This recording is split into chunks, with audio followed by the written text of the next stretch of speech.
Please join me in prayer. May the words of my mouth and the meditations of all of our hearts be pleasing to you, O God. So, wow.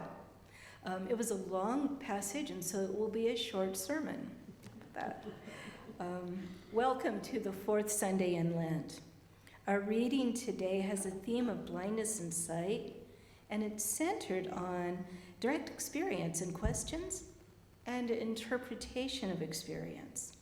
The gospel asks us to walk alongside the author as he tells a long story, an astonished story, one of the longest stories about Jesus' healing in any of the gospels, and to consider what we experience when we experience healing and how we pose questions, how we accept the interpretations of others and embrace an interpretation about healing that centers God's love in the face of community skepticism and even rejection.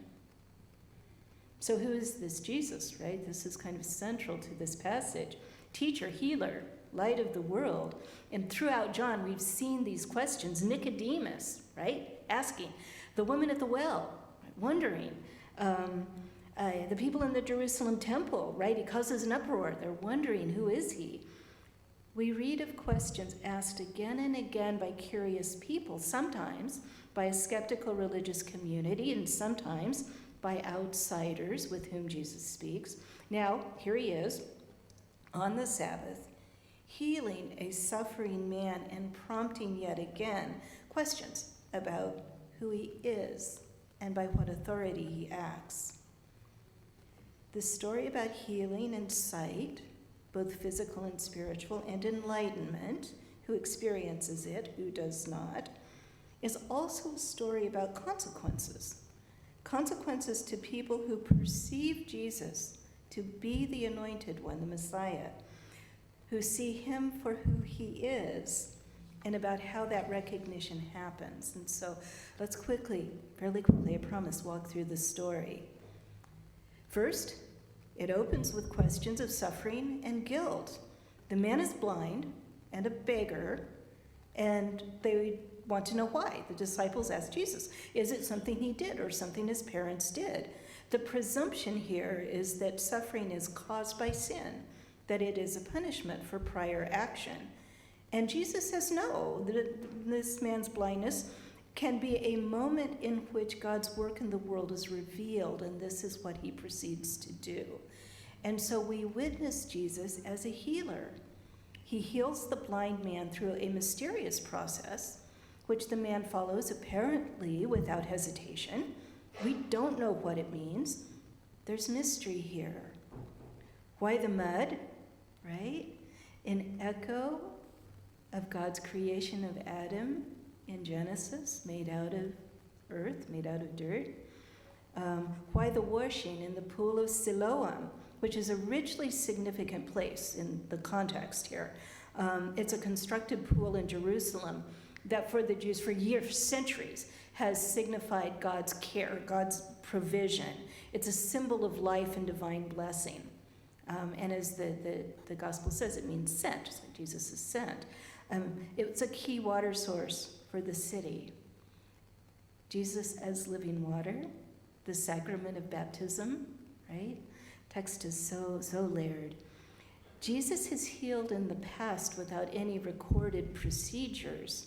So whatever the reason for these actions, the healing works. The man sees. His experience is what it is. He doesn't question why he sees. He knows that he does. He's living it. But the questions follow. First, there's the crowd's questions. So is this the same man we knew who was blind? How did it happen? So the man tells them what Jesus did and what he did, and they remain skeptical and perhaps fearful. Again, there's mystery here. The Pharisees get involved when the community turns to them for answers, and again with the questions.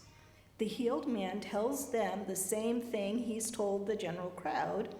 The Pharisees resist his story about his experience. They resist the evidence of their own eyes. The man can now see, and they wonder about the authority with which Jesus heals.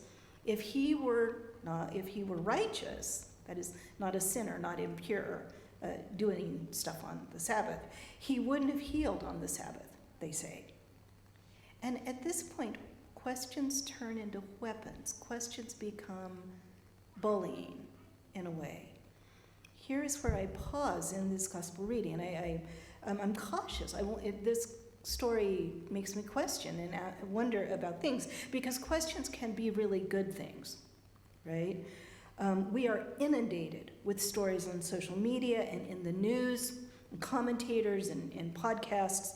There's reason to be cautious. Some questions are good ones, and some are necessary. I teach students how to ask thoughtful questions. In fact, in many of the classes that I've taught, I will say this course is about embracing questions you may not have thought it was okay to ask. This course is about turning yourself upside down and shaking your pockets out, asking how this novel or that play came to be published, came to be part of the canon, came to be interpreted in one way or another. Get excited. I love to have students asking questions. Thoughtful questions are valuable. They open doors. They shake up received understandings. They break down silences. They bring new information and new voices forward. But there are questions that are asked in bad faith, in anger or fear, without genuine inquiry, and with such hostile presumptions that the questioner is closed to the truth. Skepticism can become corrosive. We've seen it, and we see it here. The Pharisees question the blind man's parents, who confirm their son is their son, but then they say, ask him. They are afraid of being thrown out of the synagogue. They're afraid of being thrown out of the community. The context in which questions are asked now is itself dangerous. The parents are walking on thin ice. They know their son. They know he was blind. Now he can see. But they tailor their testimony because they fear the crowd. They cancel themselves in a way. They step back and say, ask him. So the Pharisees question the man again. He tells them again about his experience without elaboration, sticking to what he knows, what he's done, what has happened. But he also understandably becomes impatient. And there's a bit of kind of irony, humorous, wry humor here. The man asks, are you also his disciples that you're questioning me so closely? They don't like that. The Pharisees are trying to pin Jesus' healing down. So it happened on a Sabbath. That'd be a violation. He can't be a prophet. He can't be a holy man, surely. But the man who has been healed boldly confirms that Jesus heals him. He is a prophet. And at that moment, the experience also becomes interpretation. The interpretation of the healing the man experienced. He frames the mystery in a way he understands, using an expression that is within the context of his community. And yet, he's thrown out of the synagogue. His truth does not correspond with his community's worldview. His healing seems a threat to them and to their understanding of reality. Unlike the response of the woman at the well, this man is not believed by his community. So I think one of the things happening here is a questioning about the cost of discipleship. For this man, at least, he holds the truth of his experience. He was blind and Jesus healed him. Now he can see. This costs him, to a degree, the loyalty of his parents. At least they don't quite seem to stand by him in the moment. It for sure costs him his membership in the community. It costs him the regard of the Pharisees, the interpreters of the law, which is at the heart of his community and his faith. And in this, his encounter with Jesus stands in contrast to that of the woman at the well. She was a Samaritan, right? And for some reason at the well at midday. But when she returns to her community with good news, she's received and welcomed, as is her news of Jesus. Despite her Samaritan ethnicity, which makes her suspect in the Jewish context, she has community. They come to the well, remember? And they invite Jesus to stay with them for several days, which he does. Here, the man begins with community to some degree. As a person born blind, he would have had a marginal existence in many ways, but still, as he speaks the truth of his experience, he loses that community because his information and his interpretation challenges the norms and the presuppositions of that community, and he becomes an outcast. Before Jesus stopped by him, he was a blind beggar. Now, he's healed and he sees, but he needs a new community. He's without community. So Jesus finds him and asks, "Do you believe in the Son of Man?" And when the man answers, Jesus responds with an oddly indirect reply, a reply that emphasizes the man's newly gained sight. So Jesus' reply emphasizes direct sensory experience, seeing and hearing, and it again includes an interpretation. Jesus affirms he is the Son of Man. The man says, "Who is he? Tell me so that I can believe." And then Jesus says, "You've seen him. The one speaking with you is he." And at that point he replies, "Lord, I believe." His opened eyes show him the man standing before him. Jesus, the anointed one, the light of the world. And this matters as meaningful, meaning-filled sight.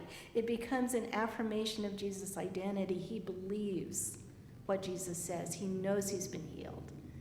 And he has a way of understanding what has happened. And interestingly, the story doesn't end here. There's a coda that harkens back to Nicodemus, another earlier story that we've seen in this Lenten season. Jesus has a final conversation with some Pharisees who are still near him, which is interesting. What are they? Followers, interested, but with doubts, wondering, right? Like Nicodemus, they hang out with, they hang out. They're still wanting to hear what he has to say. They're intrigued, but wary and disapproving. Jesus tells them, if you are blind, now you are without sin, but if you think you see, you are in sin. Jesus offers to heal those with the courage to acknowledge their experience of encounter. He heals those with the courage to accept the interpretation of their new sight that Jesus offers. They're willing, the healed, to take the risk of departure from their community, from skeptical others, and to stand by what they know and what they have experienced, and to take the additional step of assigning meaning to that experience, to say, Lord, I believe. We are on the road to Lent on this Sunday and in this passage. We begin to see, as Jesus' followers now here in Jerusalem begin to see, what Jesus is, what he is telling them he is doing, how he is living out the magnificent opening of John's gospel. This gospel reading for today is understood, right, by many readers, biblical scholars, preachers, to be one of John's signs of Jesus' identity. It's one of those major moments of I am statements. I am the light of the world. I am the light of life. Jesus heals and teaches people everywhere he goes. He stops to talk with people, Pharisees like Nicodemus, Samaritans like women at the well, beggars, right? He transforms people who are hurt and or grieving, and he walks with those who have experienced damage and sorrow or who are living with brokenness. His love and his healing grace transform blindness into sight, both literally and figuratively, if one is open to healing, to the teaching. And eventually, in God's goodness and in the unending extent and compassion of God's grace, all will be healed. This week, let's take time to think about the questions we ask and the contexts in which we wonder about one another's experiences. How do we ask thoughtful, necessary questions? How do we listen with compassion and extend grace to one another, staying open to the working of grace in our world? Let us embrace the light of love in this moment of complex darkness. Amen.